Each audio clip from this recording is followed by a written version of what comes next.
Can I get a drum roll, please? Hi there, I'm Eric Siegel with Eric's Trains, and this is a big first for me, and I know it's something that a lot of you guys have been waiting on for quite a while. Today, we're going to be checking out the new 3-rail O-scale Virginian EL-2B electric from Third Rail, and this will be the first time ever that I've reviewed a model from Third Rail, so I am really excited about this. All right, let's start things off with a little bit of history on the real EL-2Bs. The EL-2B locomotives were built for the Virginian by General Electric in 1948. There were 4 units built by GE, numbers 125 through 128, and each unit consisted of 2 locomotives that were semi-permanently coupled together. The EL-2Bs were the largest 2-unit electric locomotives in North America. The 2-unit consists were used on the 133-mile-long electrified portion of the Virginian between Roanoke, Virginia and Mullins, West Virginia. The EL-2Bs weighed in at nearly 1 million pounds, were just over 150 feet in length, and were capable of producing 6,800 horsepower. Now, the EL-2Bs were built to haul coal, and so while they were quite powerful, they were not that fast and had a top speed of only 35 miles per hour. Now, after the Virginian merged with the Norfolk and Western in 1959, the N&W began to shut down the electrified routes on the former Virginian, and so the EL-2Bs were retired and sold for scrap. And so, unfortunately, that means there are none of these around today. All right, so now that you've got some history on the EL-2B, because this is my first time reviewing a Third Rail model, I'm going to give you some history on Third Rail itself. Now, Third Rail is owned and operated by a fellow named Scott Mann, and so I emailed Scott and asked him if he would provide me with some background information on Third Rail. And so he sent me a very nice reply, giving me basically the whole background of the company from beginning to end.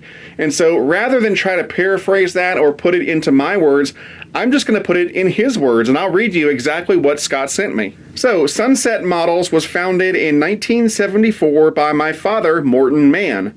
Originally, our models were mostly HO brass, but he also imported models in every other scale imaginable through the coming years. In 1994, we formed Third Rail, a division of Sunset Models, to promote and produce models for the 3-rail O-scale community.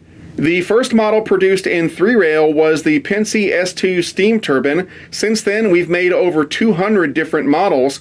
We've produced everything from steam, diesel, electrics, motorized cars, and brass passenger and freight cars for the 2- and 3-rail O-scale hobbyist. In 1988, I founded Golden Gate Depot to handle sales of older models.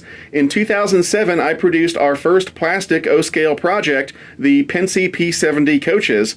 From then on, Golden Gate Depot has been run alongside Third Rail to serve the 2-rail and 3-rail O-scale communities. Since my father's passing in 2007, I have owned both of these companies and have produced a huge variety of scale-accurate models made to run for the hobbyist.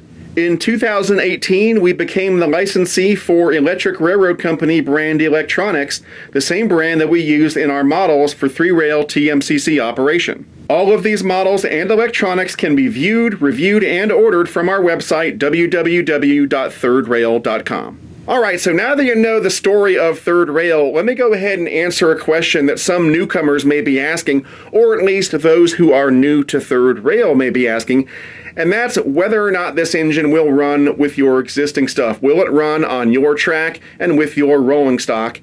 And of course, the answer is yes. This engine will run on any manufacturer's 3-rail O-scale track, including Lionel and everybody else, and it'll run with any of your rolling stock because the couplers are the same. And because this model has TMCC on board, it means that you can run this engine with your Lionel TMCC or Legacy remote. And of course, the other way to run this engine is old school conventionally with just a transformer and some track. Let's go over some stats on this model. The length of each individual unit is right at 18¼ inches. The length of the entire set is right at 37½ inches. The weight of each individual unit is right at 5 pounds 12 ounces, so that gives us a combined weight of 11 pounds 8 ounces. This set has pretty darn good pulling power at 3 pounds 4 ounces, and the minimum recommended curve for running this set is 0.72.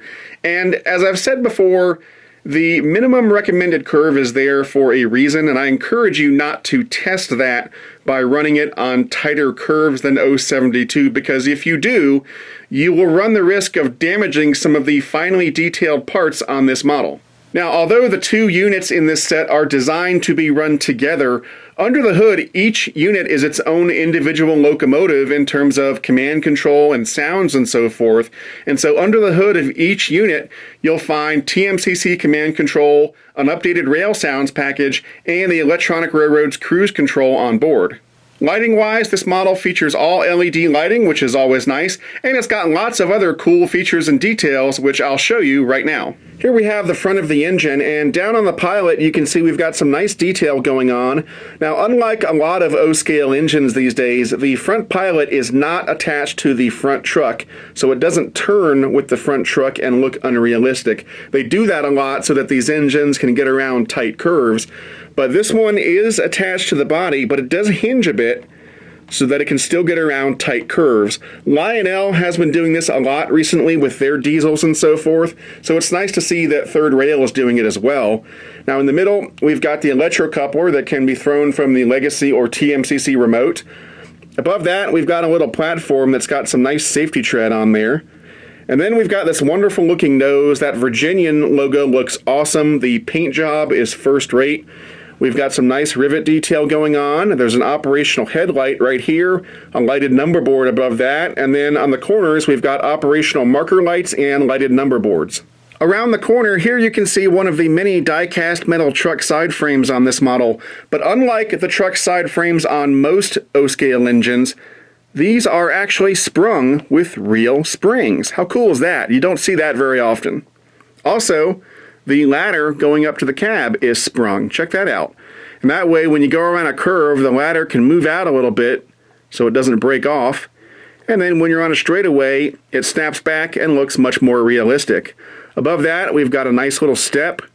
We've got some add-on metal grab irons on either side of the door. Some really nicely done metal grab irons over here. The doors on this model, all the doors open up like that. And they are sprung, so they snap back shut. And then down here, we've got some legible signage. On the underside of this engine, you'll find lots of add-on detailing that you normally don't see on other O-scale models. You see these little pipes that are going to the trucks. There's one on the front and one on the back of each truck, and they're on either side. These are separately applied rubber tubes.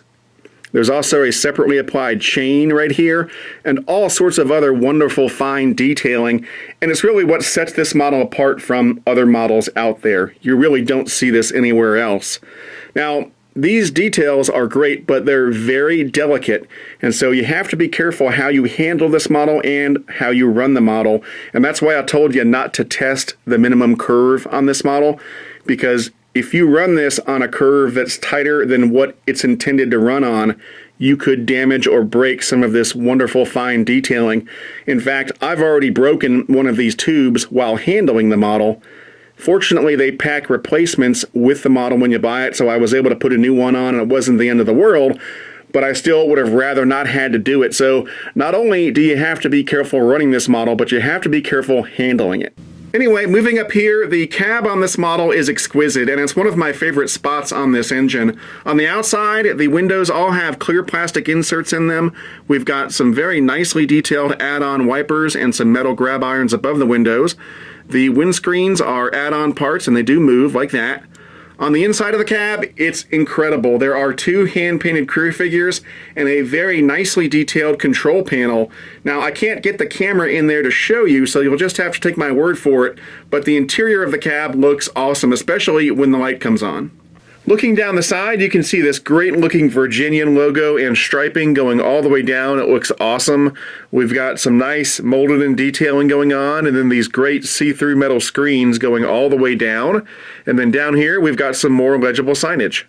Here's a look at the back of the lead locomotive, and as you can see, we've got lots of nice add-on parts going on. There's a sprung metal diaphragm here to connect the two units, and there's a nicely detailed door inside. It doesn't open, but it looks really nice, and it's got a clear plastic insert in the window.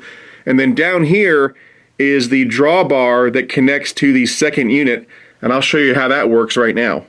Okay, so here is the drawbar coming from the lead unit, and you can see it's got this hole in it. So what we're going to do is pull up the rear unit, and you can see on the underside there's a metal post, and it's really simple. That post just drops right into the drawbar, and there we go. Now these two units are connected together and ready for action. Up on top of the EL-2B, we've got some really nice details going on here. There's a horn piece. We've got this great looking metal vent piece here. Then we've got the first of 3 pantographs, and the pantographs do raise up like that. Just have to give them a gentle tug. They are manually operated, and they are not operational in an electrical sense, but they are very, very nicely done. They look fantastic. Behind the pantograph, we've got all this nice add-on detailing, and this is actually hiding a couple things. First of all, this piece can be removed to reveal a couple controls. We've got the run program switch that you use to program the engine into your legacy or TMCC remote. And then right here is the master volume control. And this piece is held on with magnets, so it'll stay put. Just snap it in place like that. And then this piece here, also held down by magnets, reveals the compartment for the optional 9-volt battery. Now, Third Rail went ahead and installed the 9-volt battery at the factory, but you can remove it if you're going to be running this with command control, because the 9-volt battery is not needed when you're running with TMCC or Legacy. It's only needed if you're running conventionally, and even then it's optional. The purpose of the battery is so that when you're running conventionally and you change directions, which momentarily interrupts power in conventional mode, the battery keeps the sound system running so that the sounds don't cut off when you're changing directions. But like I said, that is only necessary if you're running this thing conventionally. If you're running it with TMCC or Legacy, you don't need it. Finally, at the rear of the lead unit, you can see we've got some more great add-on details. It just looks fantastic up here. Here's a look at the rear unit. Now, the rear unit is almost identical to the lead unit that you've already seen. The only difference is that on the rear unit, there is a second pantograph up top. Other than that, it's pretty much exactly the same. Here's a look at the underside of one of these units. The speaker for the sound system is right here. There are 4 pickup rollers, 1 per truck for good solid electrical contact. And there are 4 traction tires, 2 here and 2 back here. Now, what's cool about this model is that almost all of the axles here are driven. In fact, there's only 1 axle right here that is free spinning. All of the others are connected to the drive system. And the drive system on these Third Rail models is very unique and very different from those on MTH and Lionel models. On MTH and Lionel engines, they have vertically mounted motors above each truck they want to power, and through a gear system, they drive the axles. Well, on these Third Rail models, there is a single motor, that's right, just 1 motor, and it's mounted horizontally up in the body of the engine, and it uses a drive belt. And that belt is connected to a drive rod that goes the entire length of the engine and connects all of the trucks with a series of universal joints. And so using that 1 motor and this drive belt, it's able to power almost all of the axles on the engine. It's very cool. Now, if I zoom in a little bit, you can get a little bit better view. You can see one of the universal joints connecting these 2 trucks, and this orange thing right here is the drive belt.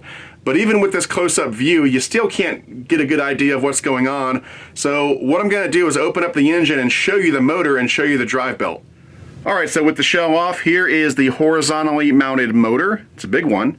And there is the drive belt. And so when the motor turns, it turns the drive belt, which is connected to the drive rod below, which then drives almost all of the axles. Pretty cool. All right, the last thing we're going to do before we start this thing up is BFIMO, best feature in my opinion. Well, I think the best feature on this new EL-2B is going to be all of that underframe detailing, all of those hoses and chains and so forth going around the trucks. It's really delicate and makes handling this thing a real chore, but it adds such a level of detail to this model, and it's something that you really don't see on models from other manufacturers. All right, now comes the fun part. We're going to go ahead and start these things up. I've got them both programmed into my Legacy remote. And for instructions on how to program them into your remote, just read the instructions that come with the engine when you buy it. The instructions are very well done. Anyway, let's go ahead and start it up.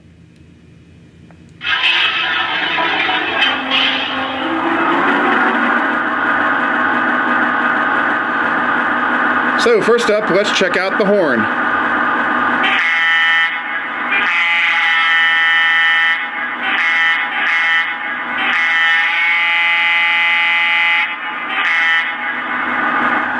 And here's the bell.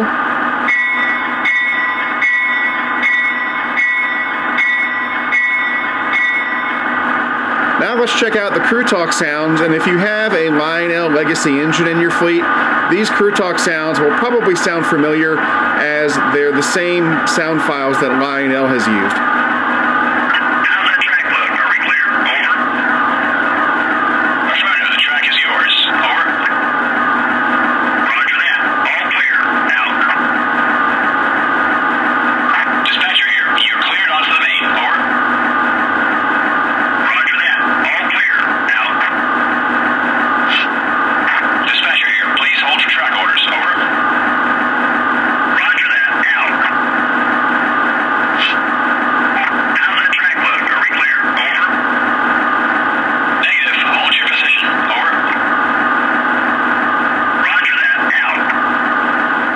And lastly, let's check out the, quote, RPM sounds. Now, this is not a diesel, so you really don't get RPMs, but as I raise the RPM levels on the Legacy remote, you'll hear this thing kind of get louder and louder. It's kind of neat.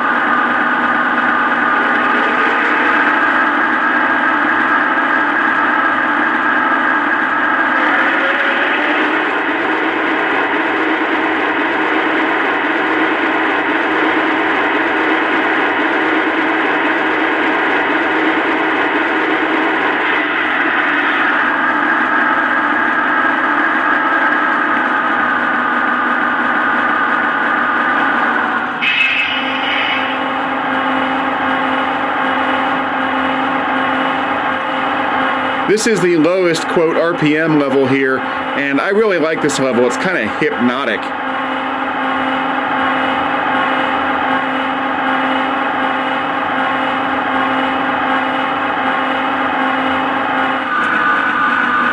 Okay, we're ready to roll it out, but before we do, I want to point out a couple things. First of all, you may see a couple shots during the running session where the pantographs are all the way down. That's being done on purpose because I'm not entirely sure that the pantographs on this model can safely make it through all of my tunnels. I don't know if there's enough clearance. And that's because when I first built this layout, I didn't build it with electric engines in mind. And so while I'm able to run some pantographed engines through my tunnels okay, I'm not sure about this one. So if you see them down for a couple shots, don't worry. It doesn't matter anyway because I don't have catenary on my layout either. So up or down, it's unrealistic either way. Secondly, the coal hoppers that I'm pulling behind the EL-2B are not correct for the time period of the EL-2B. They're modern coal hoppers. And again, that's being done on purpose because I don't have a ton of coal hoppers from the correct time period. And I sort of wanted to show off the pulling power of the EL-2B here. So instead, I've got a whole bunch of modern coal hoppers behind this model. Anyway, let's go ahead and roll it out.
All right, that about wraps it up for this review. As you've seen, this is an absolutely stellar model, and I can't believe it took me this long to get a third rail model. Now I'm hooked. I got to get some more from them in the future. Now, if you'd like to purchase one of these, the retail price is right at $2,000, which is not cheap, but then again, this is a precision model with detailing that far surpasses the competition.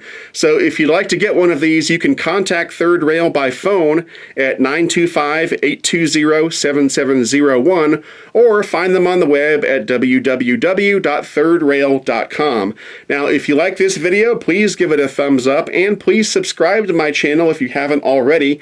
And if you'd like to support Eric's Trains, you can do so through Patreon by going to www.patreon.com/ericstrains. And as always, all Patreon supporters get early access to all videos, and first-class supporters get their names listed at the end of every Eric's Trains video while they're a supporter. So you'll see that list of names in just a second when the credits roll. But for now, that's it. I'm Eric Siegel, and I'll see you next time.